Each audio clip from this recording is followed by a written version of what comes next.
भाववश्य भगवान भजी सदा राधा रवन। जब तक भाव नहीं तो फिर वस्तु का महत्व नहीं। वस्तु का महत्व तो भाव से होता है।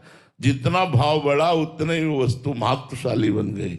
भाव बढ़ाओ, भगवत प्रेमी महात्माओं का संग करो, शास्त्रों का स्वाध्याय करो, नाम जप करो, और देखो कोई छेद तो नहीं है, कोई दोष तो नहीं है ऐसा जिससे हमारे भक्ति का रस बह रहा हो। काम क्रोध आदि के द्वारा कोई ऐसा अपवित्र आचरण तो नहीं बन रहा जिससे हमारी भक्ति हानि को प्राप्त हो रही। अगर नहीं तो फिर भाव बन जाएगा। भाव में ही तो रोना आता है, भाव में ही तो सब कुछ होता है, भाव में ही तो आनंद आता है, भाव के वशीभूत भगवान हो जाते हैं। भाव के बिना तो ठीक बात है नहीं। करुणेश पांडे जी। राधे राधे महाराज जी।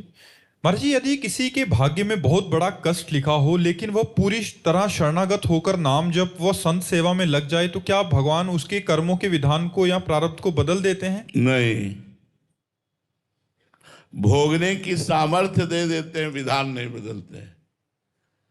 नहीं तो आप कैसे शरणागत हैं, आप कितना भजन करते हैं, या भक्त वो कितना भजन करेगा वो जाने, हम अपनी तुम्हें बतावें।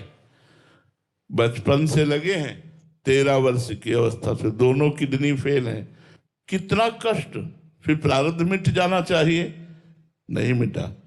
अवश्य में भोक्तव्यम कृतम कर्म शुभाशुभम। जो जीव शुभ अशुभ कर्म करेगा उसे भोगना पड़ेगा।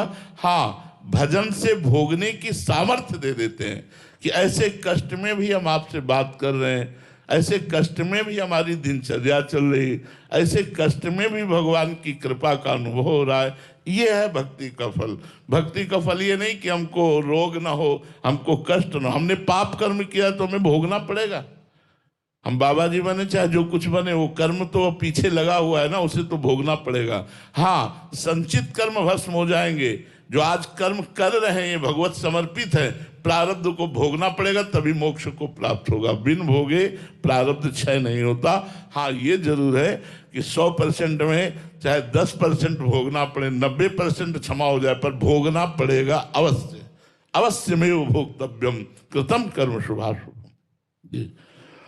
शिव शंकर जी, दिल्ली से। गुरुदेव, मैंने आपके श्रीमुख से सुना है कि नाम जप करते हुए जैसे जैसे पापों का नाश होता है वैसे वैसे साधक को एक विशेष आनंद की अनुभूति होने लगती है। महाराज जी, मेरा प्रश्न है कि जिस प्रकार ध्यान योग से मिलने वाले आनंद से साधक की उन्नति बाधित हो सकती है, वैसे ही क्या नाम जप से मिलने वाले आनंद से भी साधक की उन्नति में बाधा हो सकती है?